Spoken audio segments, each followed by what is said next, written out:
How's it going, everybody? Cyber J here. I know it's been a little while since I've actually uploaded any content, but yeah, I've been busy. I've been doing other things, and I've just been kind of out of it for a while. But nonetheless, I'm still, committed to this channel, committed to, discussing cybersecurity, technology policy.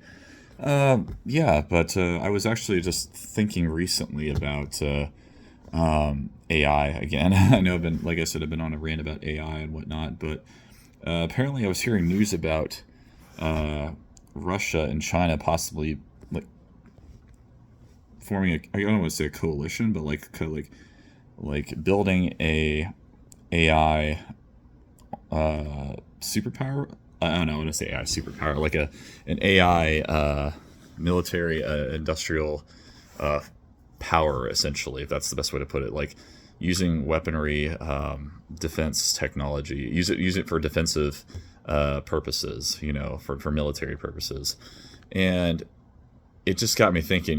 Like I said, I've been saying it since before COVID. Just worries that I have over how technology is going to be used. Uh, I felt like in the future we'd be on a precipice of like a cyber war, and seeing COVID I think really expedited that. So I really again it's just one of those things that really motivates me to uh, keep going, get involved, and discuss things like that because I mean really do think that technology, particularly information technology, especially from a cyber security standpoint, can be really is really a big area of focus that I think people should look at. And now, sometimes I do think I do wonder about the news being a little biased and trying to I don't want to say generate propaganda, but like it just seems like it's more like see it seems like there's a certain uh, I guess bias they have. I don't know. I don't know how else to say it. Whether it's from their view, they're stemming from their viewer base to see.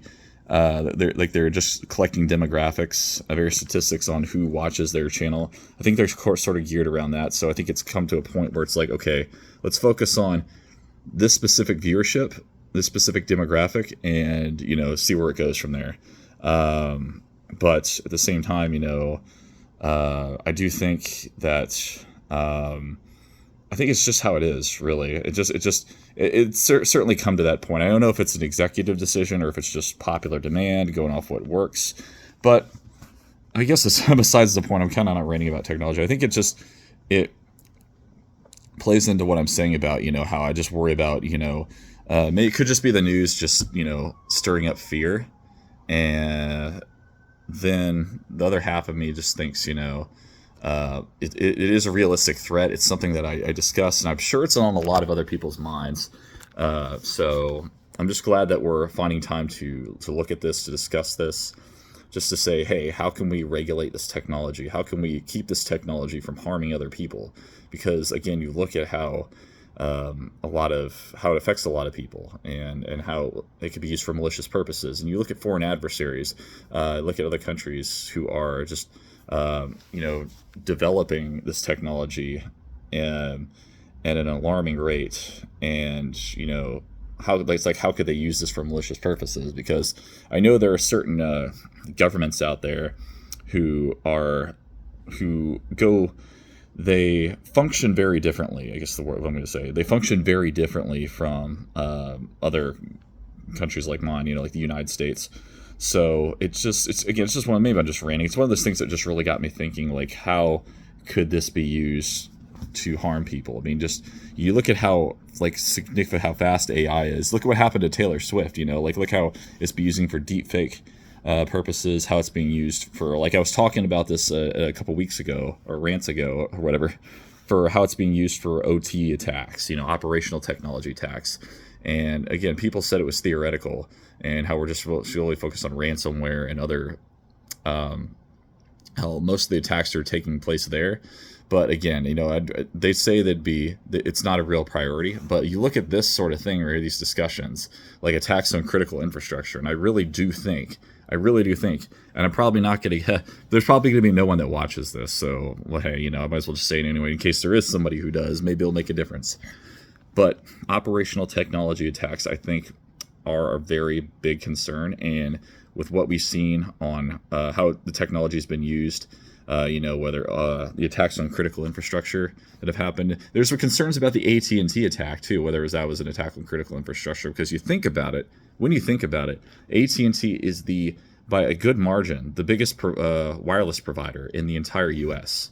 And I think the second was like Verizon. Another thing, it was like, I don't think it was even like half as much as AT&T was. So I wouldn't rule out an attack on critical infrastructure. I mean, again, I work in IT, and I can't see how it would be a bug, or like a mishandling of a function, a misconfiguration in cloud computing, how it worked. But again, I wouldn't rule that out. It's just one of those things that you got to be concerned about. This is actually coming. This is actually being discussed around the time of the rising concerns. Like there have been, I think it was DOS or DoD. They were talking about how there is how Chinese hackers are starting to make more attacks on critical infrastructure. I think that's just a concern. So it wouldn't. It seems really coincidental that it would be discussed that this would happen around the time that these critical infrastructure attacks are happening. And then there was the thing with the spy balloons. We've had a couple incidents now over the past year where we've had Chinese balloons hovering over U.S. airspace, and it was being discussed that it was for geospatial purposes, which it could be a thing, because I think that China does lag behind when it comes to sort of a geospatial understanding, if you will, of the different parts of the world. And then just medical, just other fields. So I mean, there could be that, but then again, I don't know. It's hard to really know or discern, I feel, with the Chinese government. I mean, I'm not going to point fingers or say anything bad or anything, but there are some concerns I have. I don't know. Maybe it's just because I live in a society where it's the government, the society itself functions much differently than China or Russia or other places. So it's just things like that. So I think it's just, how would an AI industrial complex, if you will, function? There are concerns about how it would expedite ransomware attacks. How it would with the SolarWinds hacks we've seen, and even the attacks on the pipeline, just how that would work. How it would harm critical infrastructure, particularly for the pipeline incident that happened a few years ago. Just stuff like that. It's just. I was hearing too, with the SolarWinds hack, with the pipeline incident, it was just a really. There's a podcast called Hacker in the Fed that was really.